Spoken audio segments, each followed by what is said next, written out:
আমাদের সাথে এই মুহূর্তে যুক্ত হয়েছেন সিলেট ৩ আসনের বিএনপির মনোনীত প্রার্থী এম এ মালিক। আপনাকে স্বাগত জানাচ্ছি আমাদের আজকের ভোটের হাওয়ায়। আপনার কাছে জানতে চাই যে সিলেট ৩ আসন থেকে বিএনপির মনোনীত প্রার্থী আপনি দীর্ঘ সময় দেশের বাইরে ছিলেন এবং আপনি পরিবর্তিত পরিস্থিতিতে আপনি ৫ আগস্টের পরে দেশে এসেছেন এবং সিলেটের হয়ে আপনি রাজনীতি করবেন, সিলেটের হয়ে আপনি নির্বাচন করবেন। আপনার কাছে জানতে চাই যে সামনে আপনি নির্বাচনী প্রচারণা কেমন করছেন এবং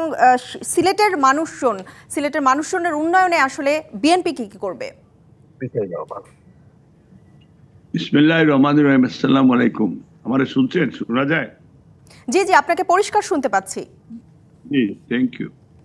আজকে প্রথমে আমরা শোকাহত দেশনেত্রী Begum Khaleda Zia, mother of democracy, উনি তো আমাদের মাঝখানে নাই। আমি ওনার আত্মার মাগফিরাত কামনা করছি। তারপরে বাংলাদেশের স্বাধীনতার ঘোষক, বাংলাদেশের প্রথম প্রেসিডেন্ট শহীদ রাষ্ট্রপতি জিয়াউর রহমানের আত্মার মাগফিরাত কামনা করছি।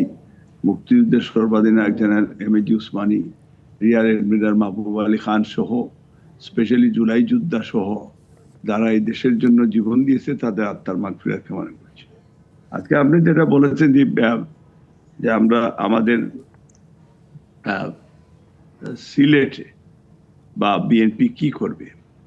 বিএনপি তো অলরেডি রাষ্ট্র সংস্কার এবং মেরামতের জন্য ভারপ্রাপ্ত চেয়ারম্যান জনাব তারেক রহমান ৩১ দফা কর্মসূচি উনি ঘোষণা করেছেন জাতির টোটাল নিরাপত্তা নিশ্চিত করার জন্য এবং কিভাবে রাষ্ট্র চালাবেন এটার ব্যাপারে একবারে ক্লিয়ার বক্তব্য আমাদের বিএনপির পক্ষ থেকে আছে। এবং সিলেটের ইস্যুগুলি যদি আমি আসি, সিলেটের অনেক গত 15 বছর সিলেটে সত্যিকার অর্থে একটা ফুটার ডেভেলপমেন্ট হয়নি। সিলেটের মানুষকে ডিপ্রাইভ করা হয়েছে।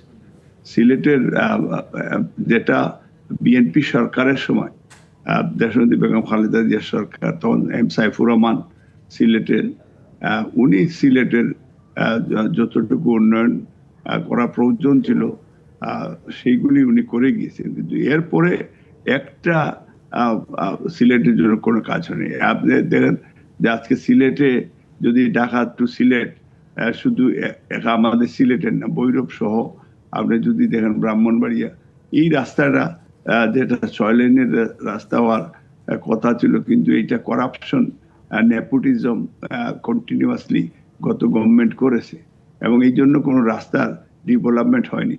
সিলেটে এখন ঢাকা টু সিলেট আসতে আগে বিএনপি সরকারের সময় 4 ঘন্টার মতো সময় লাগতো, কিন্তু এখন দেখা যায় যে কোনো সময়ে প্রায় 18 ঘন্টার মতো সময় লাগে। এইটা একটা বিষয় রয়েছে আমাদের। আরেকটা বিষয়, সিলেটের এই যে আপনার স্পেশালি অনেক শহর আসার আগেও যেটা আমাদের, আপনি যদি সিলেটের টি গার্ডেন এক সময় ঐতিহাসিক আমাদের একটা প্রাউড ছিল, কিন্তু এই টি গার্ডেনগুলি শিখ এবং তারা এই টি গার্ডেনকে আপনার অনেক জায়গায় আমি দেখেছি বা খবরও নিয়েছি যে যারা বিভিন্ন অন্য খাতে ব্যবহার করছে, কেউ আবার এখানে কমার্শিয়াল ডিফারেন্ট ভাবে ঘরবাড়ি তৈরি করছে। এই ধরনের বা পরিবেশটাও বিভিন্ন ভাবে দেখা যায়। আমরা চাই যেটা যে বর্তমান ইয়াং জেনারেশনকে কাজে লাগাইতে চাই এবং ফিউচার তাদের লেখাপড়ার সাথে সাথে তাদের কর্মসংস্থান নিশ্চিত করার জন্য। কারণ আজকে অনেক বেকার স্টুডেন্ট, তারা কাজ পাচ্ছে না, তারা ফ্রাস্ট্রেটেড হয়ে দেশের বাইরে চলে যাচ্ছে। এবং সিলেটেও যারা আজকে আমরা সত্যিকার অর্থে ভালো সুযোগ সুবিধাগত অনেক। জি জনাব এম এ মালিক, ঠিক এই জায়গাটায় আমি আপনার কাছে আসতে চাই যে সিলেটের আসলে অনেক মানুষই আমরা জানি যে যারা দেশের বাইরে থাকেন, প্রবাসী বাংলাদেশিরা, সেই প্রবাসী বাংলাদেশিরা আসলে গণ অভ্যুত্থানেও একটা গুরুত্বপূর্ণ ভূমিকা রেখেছে আমরা জানি। আমি জানতে চাই আপনার কাছে যে বিএনপি ক্ষমতায় আসলে সেই প্রবাসী বাংলাদেশিদের জন্য কি ধরনের কাজ করতে চায়। এই প্রশ্নের উত্তর আপনার কাছে আমি নিব, কিন্তু তবে তার আগে আমাদের সাথে জামাতে ইসলামের মনোনীত প্রার্থী মৌলভীবাজার 2 এর ইঞ্জিনিয়ার সাইদ আলী যুক্ত আছেন। আমি আপনাকে স্বাগত জানাই আমাদের আজকের ভোটের হাওয়ায়। আপনার কাছে জানতে চাই যে মৌলভীবাজার 2 আসনে জামাতে ইসলামীর প্রচারণা কেমন চলছে, সেই সাথে জানতে চাই যে সনাতন ধর্মাবলম্বীরা কি ধরনের প্রতিক্রিয়া বা তাদের কাছ থেকে ভোট কি ধরনের আশা করছেন। ধন্যবাদ আপনাকে। ভোটের হাওয়া ডিবিসি কর্তৃক আয়োজিত আজকের এই সুন্দর আয়োজনে যারা শুনছেন সকলকে আসসালামু আলাইকুম ওয়া রাহমাতুল্লাহ। এই মৌলভীবাজার জেলার অন্যতম উপজেলা হচ্ছে কুলাউড়া, মৌলভীবাজার সংসদীয় আসন 2। এই এলাকায় ভোটের ক্ষেত্রে সুন্দর একটি আবহ সৃষ্টি হয়েছে। সারা দেশের মতো কুলাউড়ার জনগণ নির্বাচনমুখী। দীর্ঘ সময় মানুষ ভোটাধিকার প্রয়োগ করতে পারেনি, এখন জাতির মধ্যে আগ্রহ উচ্ছ্বাস সৃষ্টি হয়েছে। বিশেষ করে 24-এর গণ আন্দোলনের যে আবহ, সেটা সকল ক্ষেত্রেই কুলাউড়া আমরা লক্ষ্য করছি। এটি পরিবর্তনশীল নতুন বাংলাদেশ মানুষ দেখতে চায়। বিগত 53 বছরে এদেশে অনেককেই দেখেছে। পরিবর্তনের জন্য ভোটারদের এখন প্রত্যাশা হচ্ছে নতুন কিছু, আর নতুন কিছু হিসাবে জনগণের যেটা ভাবনা হচ্ছে, ভোটের হাওয়ায় যেটা আমরা লক্ষ্য করছি, নতুন কিছু দেখতে চায়। আর সেই পরিবর্তনের জন্য জামাত ইসলামীর দাঁড়িপাল্লা প্রতীককেই জনগণ বেছে নিবে, সেটা আমাদের প্রত্যাশা। জনগণের সেটাই আমরা মুখে উচ্চারিত হচ্ছে। হিন্দু সম্প্রদায়ের মধ্যে যেটা আমরা লক্ষ্য করেছি, ইতিপূর্বে বিভিন্নভাবে আমাদের থেকে তাদেরকে বিচ্ছিন্ন করে রাখা হয়েছে। বিগত 1-1.5 বছর থেকে আমরা যেভাবে তাদের সাথে মিলেমিশে কথা বলার সুযোগ পেয়েছি, তারাও তাদের একটা ধারণা, একটা সফট কর্নার সৃষ্টি হয়েছে যে আমরা জামাত ইসলামীকে আগামী নির্বাচনে আমরা দেখতে চাই, পরীক্ষা করতে চাই, এবং তাদের যে মনোবাসনাটা আমরা লক্ষ্য করছি, ইতিবাচকই একটা পরিবর্তন তাদের মধ্যে লক্ষণীয়। তারাও একটা পরিবর্তন চাচ্ছেন। বিশেষ করে চা শ্রমিক, আমার কুলাউড়া আসন 22টা বাগান আমার কুলাউড়া আসনে। চা শ্রমিকদের মধ্যে আমরা একটা প্রবণতা লক্ষ্য করছি, পরিবর্তনের একটা প্রবণতা। সকলের মনের মধ্যে একটা ধারণা সৃষ্টি হয়েছে, নতুন বাংলাদেশ, সাম্যের বাংলাদেশ, বৈষম্যহীন বাংলাদেশ। এই বাংলাদেশ গড়ার জন্য সকল আজকে ঐক্যবদ্ধ। আমাদের সম্মানিত আমির ডক্টর শফিক সাহেবের বাড়ি হচ্ছে এই কুলাউড়ায়, যার কারণে ওনার বাড়ি এখানে হওয়ার কারণে আলাদা একটা আবহ। জি, অর্থাৎ আপনারা ক্ষমতায় আসলে আসলে চা শ্রমিকদের জন্য এক ধরনের অবদান রাখতে চান। আমি আবারও আসতে চাই জনাব এম এ মালিক আপনার কাছে আমি একটা প্রশ্ন রেখেছিলাম যে প্রবাসী বাংলাদেশিদের জন্য আসলে আপনারা কি ধরনের কাজ করতে চান ক্ষমতায় এলে।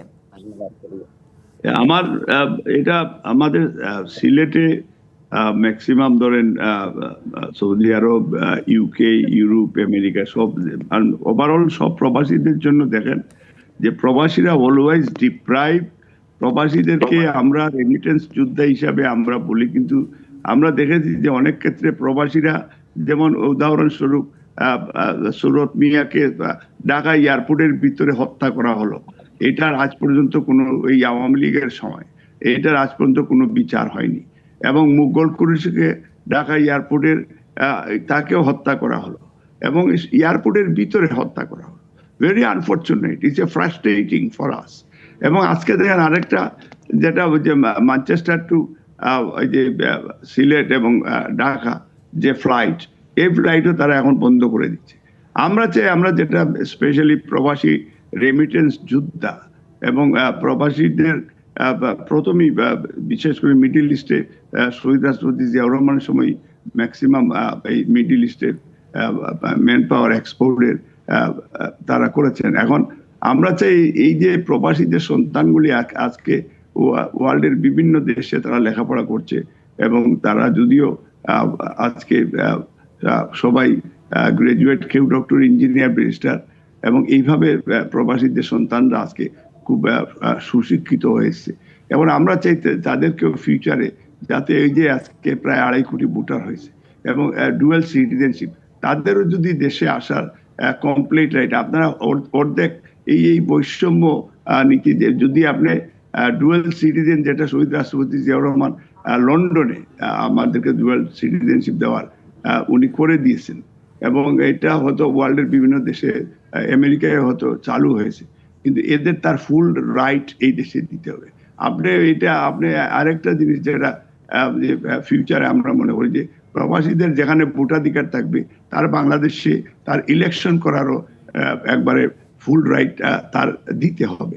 এবং প্রবাসীদের গত 15 বছরে প্রবাসীদের সম্পদ অনেকেই লুট করছে, যা বাড়িঘর দখল করে রেখেছে, এগুলি আমরা একবারে প্রবাসীদের যাতে বিএপি সার্ভিস বাংলাদেশে বা বিএনপি সরকার আসলে ইনশাল্লাহ, এটা তারেক রহমান তো নিজেই বলেছেন যে আমি একজন প্রবাসী।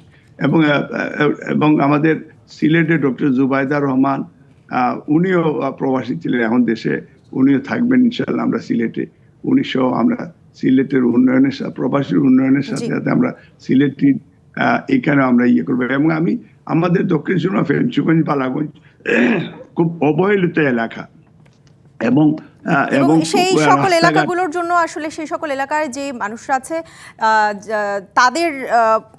তাদেরকে নিয়ে আসলে আপনারা কাজ করতে চান। আপনাদের বক্তব্য একেবারেই পরিষ্কার। এম এ মালিক, আপনাকে অসংখ্য ধন্যবাদ। মাওলানা হাবিবুর রহমান এবং ইঞ্জিনিয়ার সায়েদ আলী, আপনাদের দুজনকে অসংখ্য ধন্যবাদ আমাদের আজকের ভোটের হাওয়ায় সময় দেবার জন্য। অসংখ্য ধন্যবাদ।